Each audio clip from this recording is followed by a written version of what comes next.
नमस्कार किसान साथियों, हमारे चैनल कृषि धारा में आप लोगों का स्वागत है। आज मैं कृषि विज्ञान केंद्र प्रतापगढ़ आया हुआ हूँ। यहाँ पर मैं देख रहा हूँ मशरूम फार्मिंग हो रही है, बहुत अच्छी यूनिट लगी हुई है। इसकी जानकारी आप लोगों को पहुँचाने के लिए हमने हमारे कृषि विज्ञान केंद्र के एक डॉक्टर अवधेश सिंह सर को अनुरोध करना चाहूंगा। इसके बारे में डिटेल से जानकारी दी, इसकी फार्मिंग किस प्रकार होती है और कोई किसान अगर मशरूम फार्मिंग करना चाहे तो किस प्रकार कर सकता है।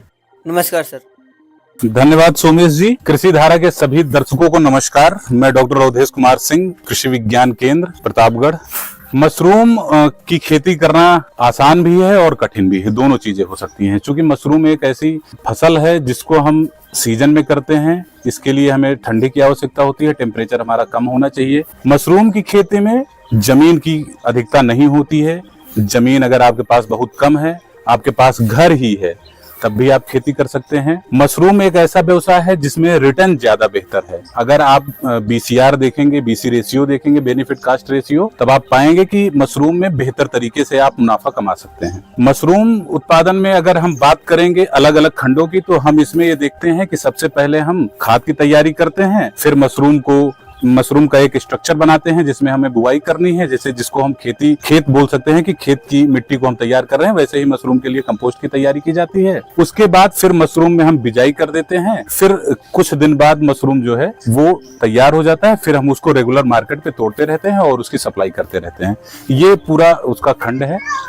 अब इसमें हम ये बात करेंगे कि मशरूम उत्पादन में खाद की जो भूमिका है वो बहुत इंपॉर्टेंट है। खाद जो है वो लगभग आप ये मान के चलिए कि अक्टूबर महीने से, या आप ये मान लीजिए कि सितंबर के लास्ट में और अक्टूबर के पहले सप्ताह से हम खाद बनाना स्टार्ट करते हैं। क्योंकि खाद, मैंने पहले भी बताया कि बहुत लंबी प्रक्रिया है खाद बनाने में, लगभग 40 से 45 दिन लग जाते हैं खाद बनाने में इसके। और इसकी खाद के लिए जो मुख्य इंग्रेडिएंट है उसमें आपका है गेहूं का भूसा, और हम अपने यहाँ जो अभी हम लोग कर रहे हैं उसमें हम लोगों ने पोल्ट्री मेन्योर का इस्तेमाल किया है। तो हमारे पास जो यूनिट लगी हुई है वो लगभग 5 टन की यूनिट लगी हुई है। 5 टन का आप इस तरह से मान के चलिए मोटा माटी कि लगभग 4 टन के आसपास गेहूं का भूसा है और 1 टन उसमें पोल्ट्री मेन्योर पड़ा हुआ है। ये 45 दिन प्रोसेस लगता है बनाने के लिए। अब पूरे प्रोसेस में तो हम नहीं जा सकते क्योंकि बहुत लंबा समय हो जाएगा। तो हम लोग ये ट्राई करते हैं कि हमारा 45 दिन में भूसा तैयार हो गया है, हमारी यूनिट लगी हुई है। अब हम आप लोगों को ये बताते हैं कि ये हमारी यूनिट किस तरह से चल रही है। मैं आपसे आग्रह करता हूँ कि आप आए हमारी यूनिट को देखें। यहाँ से जो है ये लगभग 8 से 9 फीट की है स्ट्रक्चर हमारा है।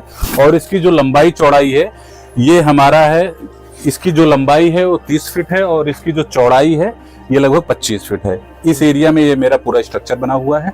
इसकी जो कैपेसिटी है लगभग इसमें 3 टन जो है हमारा कंपोस्ट लगा हुआ है। इन तीनों लेयर में 3 टन हमारा कंपोस्ट लगा हुआ है। इसको अगर हम बनाते हैं ये इस स्ट्रक्चर को, तो बेसिकली हम लोग ये सोच रहे थे कि इसको परमानेंटली कर दें, लेकिन हमने सोचा कि परमानेंटली ना करके, चूंकि कॉस्ट बहुत ज्यादा आ रही थी, तो कॉस्ट को कम करने के लिए हम लोग देसी तरीके से इसको बनाए हैं। इसमें आप देखेंगे कि ये बांस का पूरा फ्रेम तैयार किया गया है और उस फ्रेम में आप नीचे की तरफ भी देखेंगे बांस की फट्टियां लगी हुई हैं और उसके ऊपर से ये रस्सियां छोटी छोटी लगाई गई हैं, जिससे क्या हो कि ये जो पुआल इसमें पॉलीथीन में रखा हुआ है, ये पुआल जो है ये लोड ज्यादा ना बढ़े, जिससे कि पानी ना इकट्ठा हो और ये फटे नहीं।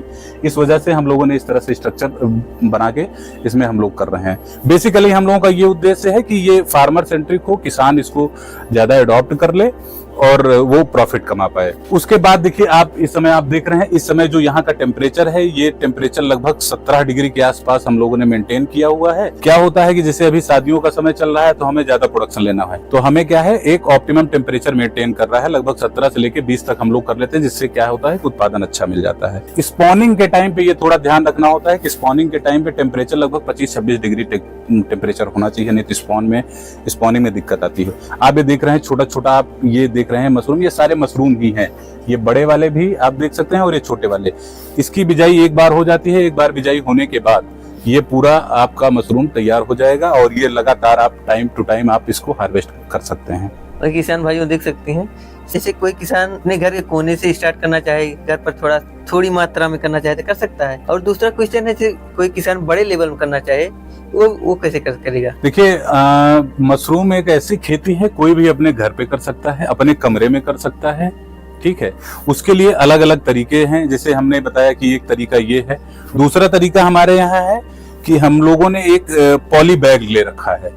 एक जिसके पास अगर पॉली बैग नहीं है तो वो यूरिया के बोरे में भी कर सकता है, उसमें कोई दिक्कत नहीं है, बस उनमें छेद करने होंगे, पानी का रिसाव बाहर की तरफ हो जाए। तो आप देख सकते हैं हमारे पास एक ग्रो बैग है, ये पॉलीथीन का स्ट्रक्चर है, पॉलीथीन का है पूरा। इसके अंदर हम लोगों ने खाद भर दी है। खाद भरने के बाद इसमें हमने बिजाई कर दी है।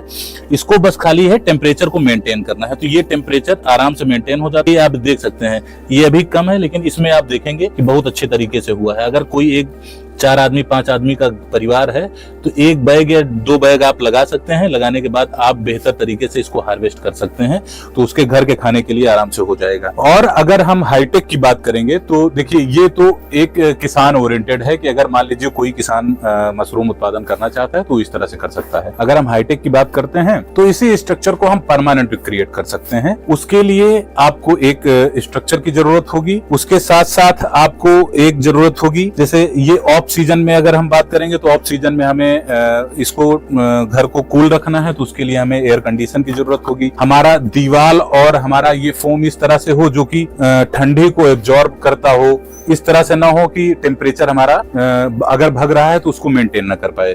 तो इस तरह से अगर हम इस चैम्बर को अगर हम पूरा कंट्रोल्ड कर देते हैं और इसमें हम एयर कंडीशन लगा देते हैं तो ये चैम्बर बन जाएगा स्मार्ट मशरूम उत्पादन के लिए। ठीक है, क्योंकि हमें यहाँ पे गैसें मेंटेन करनी है, टेम्परेचर मेंटेन करना है, क्योंकि कार्बन डाइऑक्साइड भी बहुत ज्यादा नुकसान पहुंचाती है, हाइड्रोजन तो उतना ज्यादा नहीं करता है। क्योंकि जैसे इसमें हम बार बार फुहारे से सिंचाई करते हैं तो यहाँ पे क्या होता है, मॉइस्चर होता है बहुत ज्यादा, ह्यूमिडिटी बहुत ज्यादा हो जाती है, ये पानी वाष्प होता है और उड़ता रहता है हवा में, ह्यूमिडिटी बहुत ज्यादा होती है। तो जब हम एयर कंडीशन लगाते हैं तो ह्यूमिडिटी भी कंट्रोल में रहती है और मशरूम को ह्यूमिडिटी चाहिए भी होती है। तो हमें जब हम लगाते हैं एयर कंडीशन तो हम ये भी देख रहे होते हैं, हमारे पास मीटर्स हैं जिससे कि हमें ह्यूमिडिटी पता चले, टेम्परेचर पता चले। तो अगर कोई भी किसान अगर हाई लेवल पे करना चाहता है तो उसकी प्रॉपर ट्रेनिंग हमारे यहाँ पे भी होती है। और भारत सरकार के जो एक भारतीय कृषि अनुसंधान परिषद है उसकी कई सारी संस्थाएं हैं, जिसकी संस्था भी हिमाचल प्रदेश में भी एक संस्था है, वहां से भी जाकर के ट्रेनिंग कर सकते हैं। बाकी हमारे यहाँ भी 21 दिन का प्रशिक्षण है। अगर कोई किसान करना चाहता है तो हमारे यहाँ 21 दिन का प्रशिक्षण वो कर लेगा, तो उसको लगभग मशरूम उत्पादन करने में कोई विशेष दिक्कत नहीं आएगी।